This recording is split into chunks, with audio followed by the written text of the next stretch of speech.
هفدم لگل بردوامیا ایریشن لسر ایران امریکا دبیجه او جبو دانوستاندنان جی آماده لی حکومت ایران نه پابندی سوزین خویه. سوران خاطری پیامنیر دنگ امریکا لوزارت درو نهال گلمه سوران تو بخیر هاتی گل وزیر درو مارکو روبیو چه درباره وی اکی دبیجه؟ بەڵێ سیروان مارکۆ ڕۆبی وەزیری دەرەوەی ئەمریکا ڕۆژی چوارشەممە لە کۆبوونەوەی وەزیرانی دەرەوەی ئاسیانی واتە یەکێتی وڵاتانی ڕۆژهەڵاتی باشووری ئاسیا لەسەر بارودۆخی ئێران و لەسەر بارودۆخی ڕۆژهەڵاتی ناوەڕاست قسەی کردوتی ئەمریکا پابندە بە ڕێگەی دیپلۆماسی و ئامادەیە کێشەکان لە ڕێگەی دانوستانەوە لە ڕێگەی دانوستان و ڕێگەی دیپلۆماسی و چارەسەر بکات بەڵام کێشەکە ئەوەیە حکوومەتی ئێران پابندی بەڵێنەکانی نەبوو پابندی بەڵێنەکانی نابێت با بەشێک لە قسەکانی مارکۆ ڕۆبیۆ ببینین و ببیستین.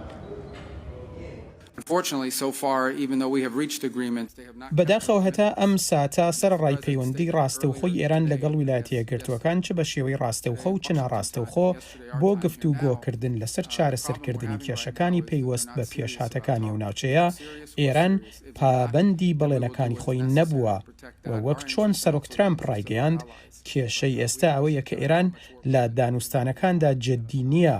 ئەگەروان جددی بن ئێمەش جددی دەبین بەڵام ئەگەر وەها نەبێت بۆ پاراستنی بەرژەوەندیەکانی خۆمان و هەروەها بەرژەوەندی هاوپەیمانەکانمان ڕێکاری پێویست دەگرینە بەر. وەزیری دەرەوەی ئەمریکا وتی حکوومەتی ئێران بانگەشەی ئەوە ئەکا مافی هەیە کە تەنگەی هورمز کۆنتترۆل بکات بەڵام ڕێکارە یاسایەکان کە لە دنیا هەن ئەو مافە بە حکوومەتی ئێران نادا. مارکۆ ڕۆبیۆ وتی ئەگەر ئەو کارە بکرێت کە لە ڕۆژهەڵاتی ناوەڕاست وڵاتێک بێت دەست بەسەر ڕێڕەوێکی نێودەوڵەتیە بگرێت و بۆ لە کەشتیەکان بۆ هاتوچوو لە ئەو ڕێڕەوە ئاویەوە باجوەر بگرێت یا ئەو کەشتیانەی کە باجەکە نادەن هێرش بکاتە سەریان ئەوە دەبێت بە پێشینەیەکی زۆر مەترسیدار کە دەکرێت لە شوێنەکانی دیکەی جیهانیشدا ئەنجام بدرێت بە تایبەت لە ڕۆژهەڵاتی باشووری ئاسیا. ئاماژەی مارکۆ ڕۆبیۆ بەوە بوو کە چینیش بانگەشەی ئەوەدا کە دەریای باشووری چین سەر بە چینە کە ئەمە لە کاتێکدایە کە ئەو شوێنێش ڕێڕەوێکی ئستراتیژی ڕێڕەوێکی ئاوی ئستراتیژی زۆر گرنگە بۆ بازرگانی لە دنیادا. با هەندێک دیکە لە قسەکانی مارکۆ ڕۆبیۆ هەر لەسەر ئەم بابەتە ببیستین و ببینین. کەواتە ئەوەی لێرەدا لە ژێرمەترسیدایە تەنیا مەسەلەی گەروی هورمز نییە بەڵکو و پرەنسیپێکی بنەڕەتیە دەربارەی ئازادی کەشتیوانی. ئەگەر ئەم پرەنسیپە هەڕەشەی لێ بکرێت ئابڕووی جیهانی شەڕەشەی لێ دەکرێت و ئەو یاسایانە لە 150 ساڵی ڕابردوو بنچینەی بازرگانی نێودەوڵەتی بوون دەکەونە ژێرمەترسیەوە و نابێت ڕێگە بدرێت ئەمە ڕوو بدات. وەزیری دەرەوەی ئەمریکا جەختی لەوە کردەوە کە ئەگەر سزا و دەرەنجامێک نەبێت بۆ ئەو کردەوەکانی کۆماری ئیسلامی و پابند نەبوونی حکوومەتی ئێران بووە بە بەڵێنەکانی ئەوە بەشێکی بەرفراوان لە دابینکردنی وزە لە ڕۆژهەڵاتی باشووری ئاسیاوە لە 20% دابینکردنی وزە لە هەموو دنیادا دەبووە بارمتەی دەوڵەتێک و ڕژیمێکی بەوتەی مارکۆ ڕۆبیۆ یاخی. بەشێکی دیکەی لە قسەکانی مارکۆ ڕۆبیۆ لەسەر پەیوەندیەکانی ئەمریکا و هەروەها ئاسیان بوو. مارکۆ ڕۆبیۆ وتی کە